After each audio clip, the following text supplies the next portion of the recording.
Hi guys! Welcome to my vlog. So ayan guys. So magre-reban tayo. So ang gagawin ko sa buhok ni Madam ay ire-reban natin siya with highlights.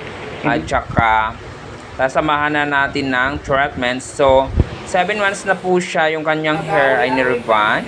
So ito na yung kanyang unang plancha ng number 1. So hindi ko na ipapakita guys yung pagbabad ng number 1 kasi matagal po akong magbabad ng number 1. So, ayan guys, ito na yung unang plancha. After nun, so, nilagyan ko na siya ng neutralizer. Pagkatapos ko lagyan ng neutralizer, ay hinighlights ko na si Madam. Opo, pwede po pagsabayin yung neutralizer sa color. Depende sa klase ng buhok guys ha. Opo, kasi ako minsan sinasabay ko, pero nakadepende sa klase ng buhok.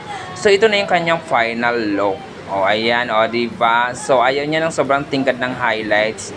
At saka ayaw niya ng kulay na lahat kukulayan gusto niya lang highlights. Kasi pag highlights, parang ganyan po siya.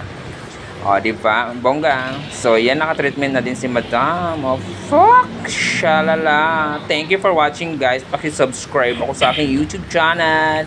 At follow nyo na rin ang aking page, Nika Beauty Salon. Thank you for watching.